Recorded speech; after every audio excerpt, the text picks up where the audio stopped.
Hello, this is the Silver Watchman, and welcome back. Oh gosh, I'm out of breath. Hold on. Welcome back to HyperBurner. So, before we begin, let me read this disclaimer. If you have health issues related to your vision, just close your eyes. I'm not saying don't watch the video, keep your eyes shut. Listen to the music, the very, very jazzy, futuristic, jazzy music, because oh my gosh, it's some of the listen to that. They're just like look, I don't know why I like it. I like this kind of music. I like this kind of music. I like, hymns, gospel. Oh yes, but not like that, like not really the modern gospel. I'm talking like really, really, really old school gospel. Oh, and then you got group Gregorian chant going on, where they're just singing in Latin praises to God, reading out verses and hymns. And you got the hurdy-gurdy in the background, as well as a harp and the organ, as well as a few ocarinas. Maybe one piccolo, maybe one. No trumpets, those are too loud. We're going for calm here. A violin and a cello, one of each, in the background, singing out praises to God. Now, in a previous episode of HyperBurner, we spoke about peace, even though I got sidetracked like how I pretty much just did in this episode of HyperBurner. And we left off breaking down Mark chapter 4, verse 39. Now, for those of you that weren't here for the last episode, or, just didn't pay attention because you didn't pay attention,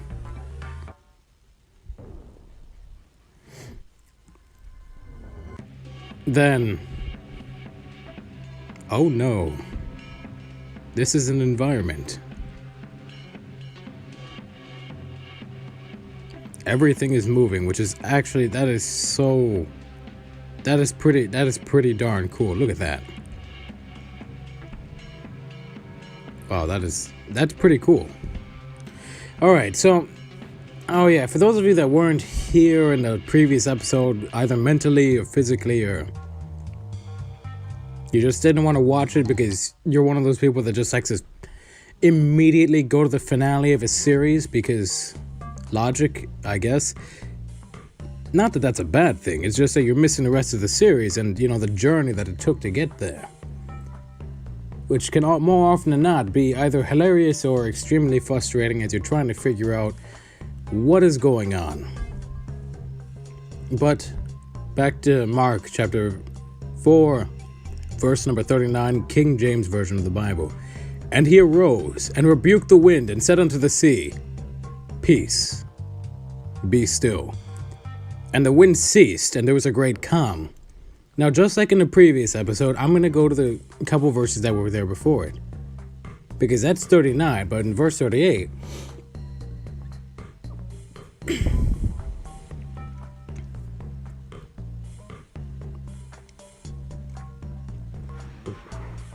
let's go all the way back to verse number 34. That's about, I would have to say, 5 or 6 verses behind verse 39. Roughly. But without a parable, spake he not unto them. And when they were alone, he expounded all things to his disciples. In the same day, when the even was come, he saith unto them, Let us pass over to the other side. Over unto the other side. And when they had sent away the multitude, they took him even as he was in the ship, and there was also with him other little ships. Meaning, he was in a ship, and then why would they just kind of just kind of throw in there.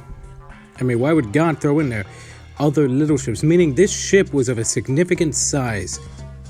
We're going to say a roughly 2-floor ship. That is death. A roughly 2-floor ship. Why? Because if they were all the same size ship, there wouldn't be any need to mention little ships. If anything, what would be mentioning there would be other ships.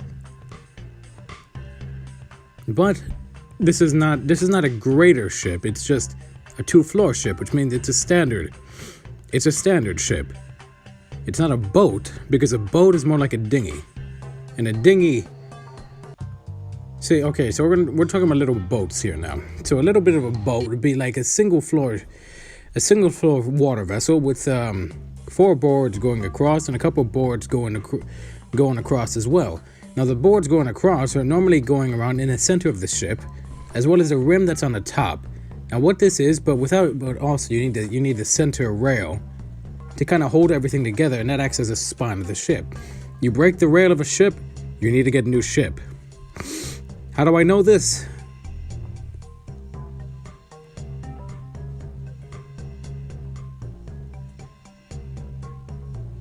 Well then,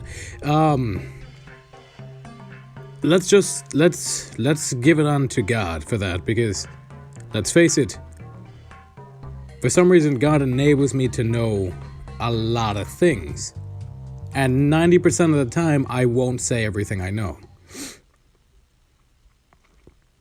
Why? People honestly cannot handle it. I've seen people just shut down.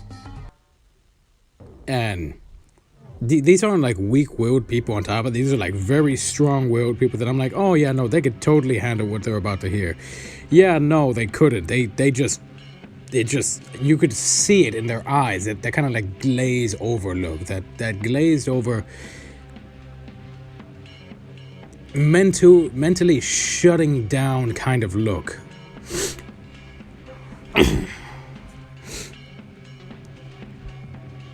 And yeah.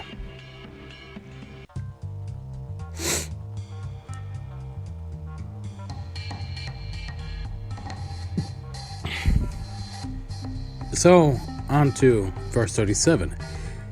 And there arose a great storm of wind, and waves beat into the ship, so that it was now full. Now full, meaning these aren't little waves. These are waves that are like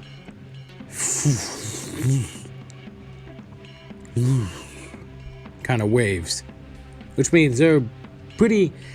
If anybody's ever gone crab fishing or lobster fishing, I don't know what they call it, urchin fishing, where they have to throw out these traps, they normally go to areas where there's a lot of storms. Now, when that happens, even a large ship can capsize because of how much water is going in. Because these waves, there's no real land around them, so it's just this. Yeah, it's a big storm. It's a very dangerous job, and I don't recommend that anybody do it unless they're chosen to do it. In which case, if you're chosen to do the job, do the job. And if you made the decision to do the job, just do the job. So, and he being Jesus, was in a hinder part of the ship, asleep on a pillow. And they awake him and say unto him, Master, carest thou not that we perish? And this is where we get to the verse that we started out with. And he arose and rebuked the wind and said unto the sea, Peace, be still. And the wind ceased, and there was a great calm. And he said unto them, Why are ye so fearful? How is it that ye have no faith? And they feared exceedingly, and said one to another, What manner of man is this, that even the wind and sea obey him? So as I said in a previous episode, there are 4 kinds of peace that are displayed in these couple of verses. The first kind of peace is the peace before the storm.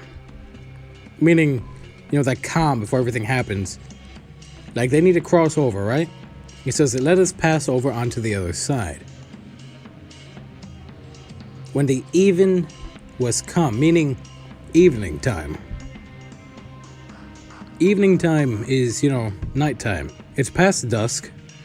Wait, do people still use dusk? What do they use then? Sundown? That's a weird terminology, but okay. So, past dusk. You got dawn and you got dusk. And when the even was come, the evening time was coming. That's when Jesus was pretty much like, all right, let's head to the other side of this to this body of water, because I'm not. Yeah. Yeah, that's pretty much it. And then they had sent away the multitude. Keep in mind, at this point in time, there was a lot of people following after Jesus and his apostles. Why? Because God is awesome. That's why. And it was getting to be close to nighttime, so it was about the time that everyone was already getting tired. That's a lot of ships. A lot of time that people are getting tired and whatnot, and they just want to go to sleep. I understand that. Normally, as soon as dusk arrives, I'm just like, okay, I'm tired. It is time to rest. Then I proceed to remain awake for another 5 or 6 hours, because it takes a while to wind down. It takes a while to wake up too, on top of that. So, well. So that's the first kind of peace, the peace before the storm. Now the second kind of peace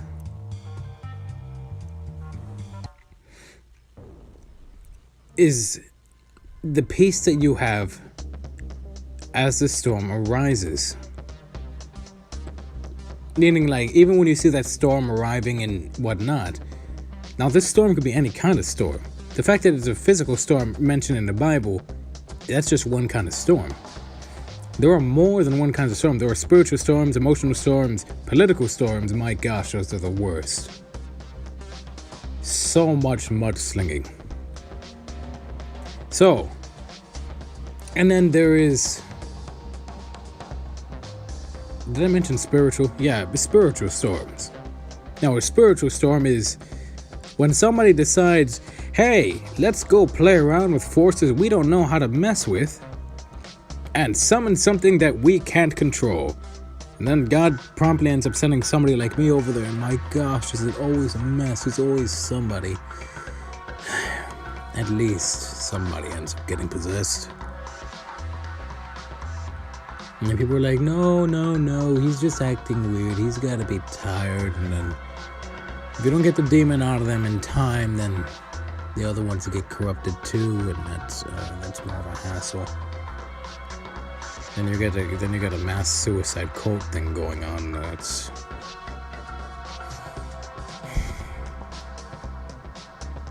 you didn't learn in Europe, and you didn't learn in the 70s.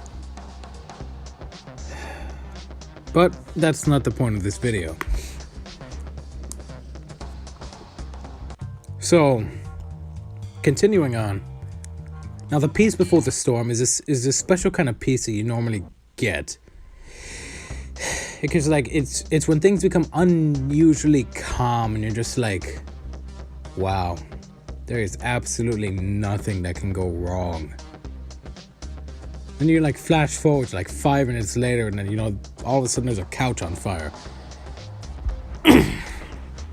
I'm exaggerating, of course, but it's a reasonable exaggeration to give you a proper understanding as to the context of what's going on.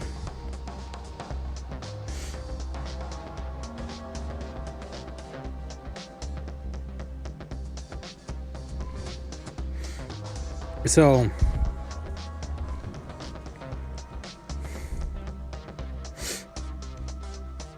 then you get the peace as this storm is arriving, which is what a lot of people would end up having. Like when that storm first arrives and they're just like, yeah, no, we're gonna be okay. It's not gonna be as bad as everyone says it is. And it ends up becoming way worse than what they think it is. And now we have the peace during the storm, which is actually, if you look at it, the most powerful form of peace. Because,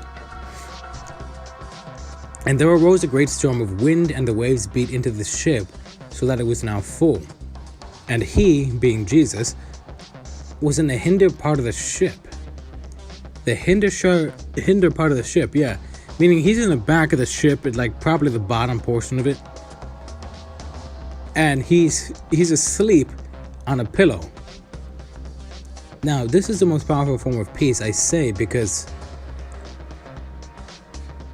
he's calm. God is just there. He knows that they're not gonna die. He's God, so he kind of knows everything. He does know everything.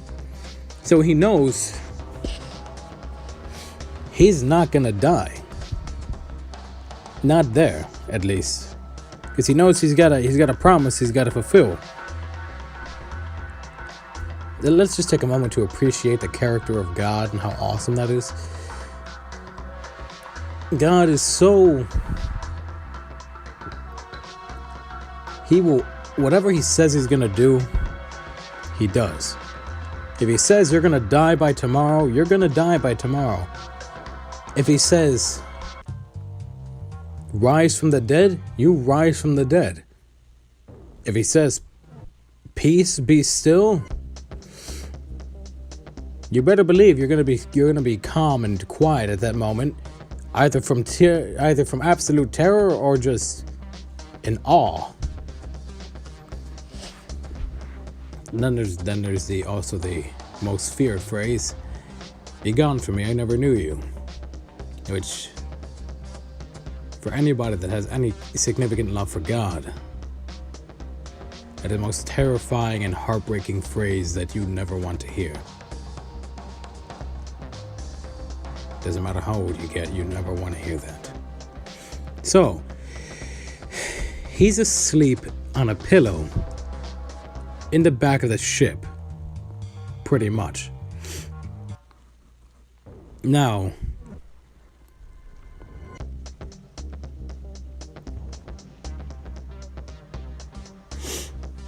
This is the calm during the storm. Now, the calm during the storm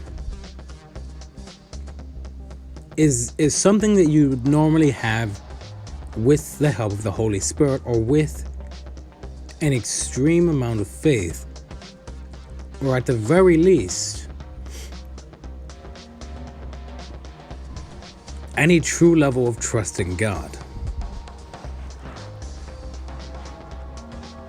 Because to be able to take time to rest and relax during a heavy storm where everything is, going bad, and it looks like, you may not even make it, shows a level of calm and character and trust in the Lord that can really give you the ability to outdo anything. It doesn't matter what it is.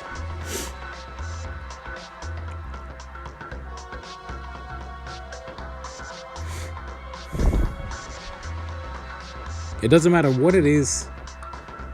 It doesn't matter what's going on. It doesn't matter what you're facing. But to have that level of calm, I can say for certain, there's no true words to describe it other than you are calm. Though the world may be falling apart, you have the peace of the Lord.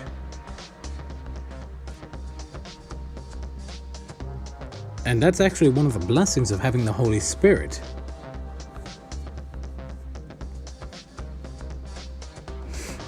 Now, that peace during that storm can only come from faith in God. And I'm talking true faith in God. Not this. Yes, I believe in God, and I trust in God, and I know He exists, and this and that, and this and that, and all this, mask wearing is the best term I have. It's either you have faith or you don't have faith. There is no, well, I believe, and I kind of believe, and yeah, no. It's either you have faith and you're calm. You're calm in the face of absolute annihilation, which is pretty much the peace, the third kind of peace, the peace in the storm, which is what we all, and I do mean all, want to strive for. Because once you have that calm, there's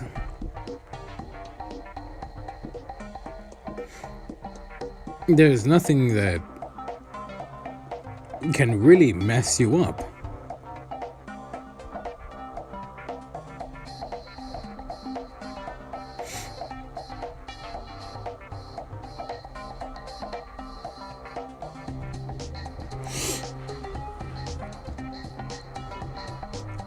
And then there is the fourth kind of peace.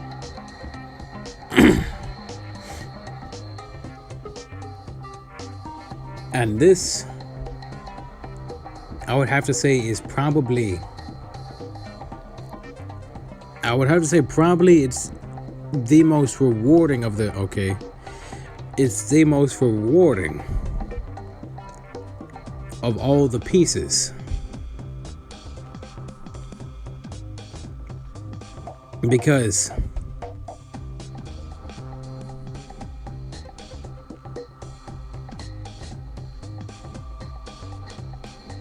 you know that it's over, at least for now.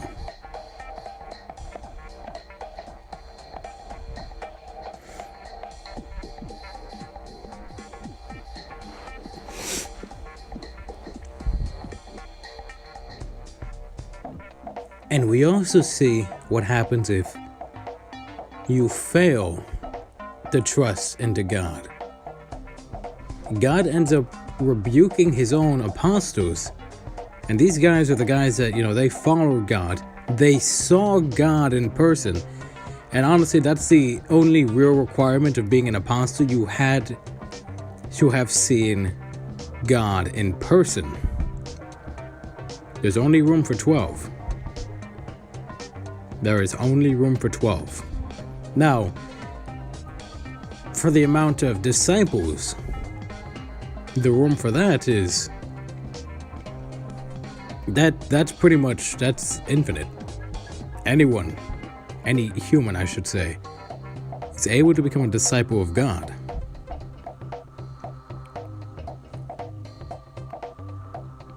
Now, the amount of angels, that's finite into the amount of how many God decides he wants to make. Is he still making angels? I don't know. I honestly don't. But we see what happens when, after the storm is over and everything is all calm again, God chastises them. And it's not an angry chastisement, knowing the character of God and how God is and how much he loves us. But we also see that God does get frustrated with people. And this seems more like frustration than absolute anger, because we saw God being angry in the Bible series. We know from reading the Old Testament what God's anger looks like. And even in the New Testament, we see what really makes God just flip out. And it's not this. It's a lack of faith. This was just them being like, oh gosh, we're going to die. We're going to die. We're going to die. And God's like, this is the pretty much the emotion that's being conveyed here is God is just like, why are you afraid? You know I'm in the ship with you. I'm in this ship with you, and yet you're still scared that this is gonna hurt you. I'll protect you. I'll keep you safe. You have to trust me. And they were afraid even more so after he had said that, because they're just like, because I think that this is like one of the first moments, like, yeah, it's got to be one of the first moments where like it's really dawning on the apostles that Jesus is not any normal man. He's God. He's God, and he is among them, walking among them.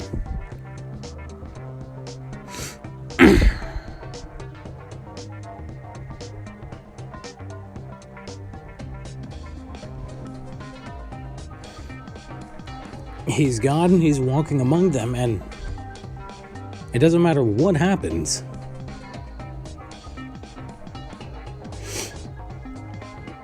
Because he's always going to be there. At least in their mentality.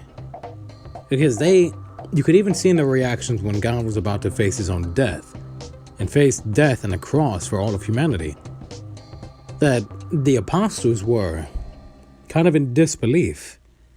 Because it's moments like this where they started getting this mentality that he was always going to be with them. When in reality, he eventually would be departing from them to go back home. And the only reason he came here was to fulfill what he said that he would do, which was to give us a way to spend eternity with him.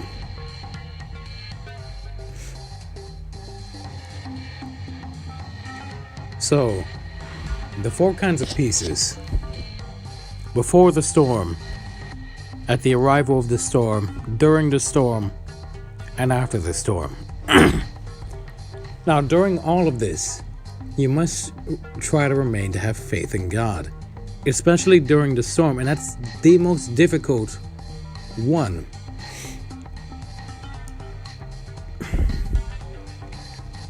But remember, I also said that one is the most rewarding one. Because if you're calm during the storm, that really shows your temperament and you're walking with God. That really shows everything that you've worked to achieve in your walk with God.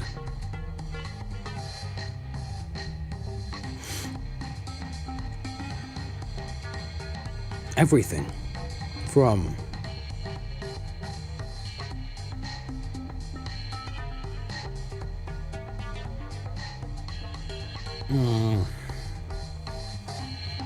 like, it just, I don't know, I don't really have a word for it other than it gives a good show of character and love for God.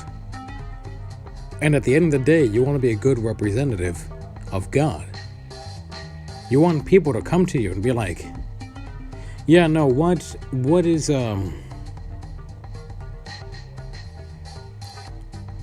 what's your secret? How are you always so calm in the face of danger and whatnot?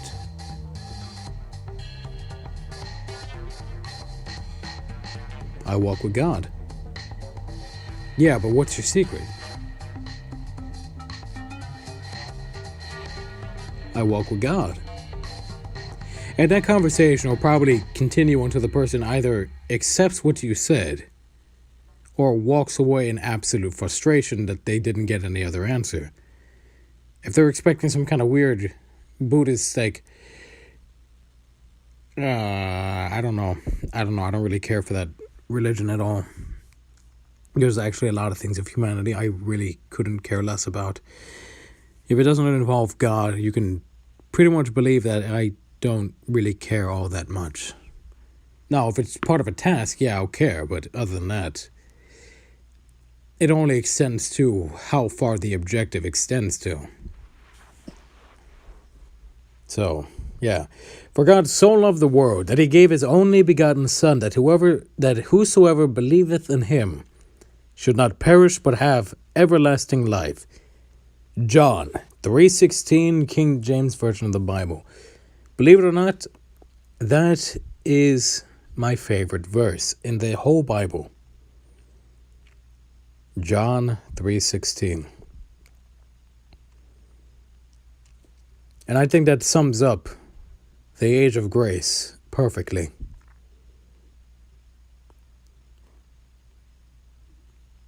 God doesn't want us to die, but live. Come unto me, all ye that labor and are heavy laden, and I will give you rest. That's in Matthew chapter 11, verse number 28, King James Version of the Bible.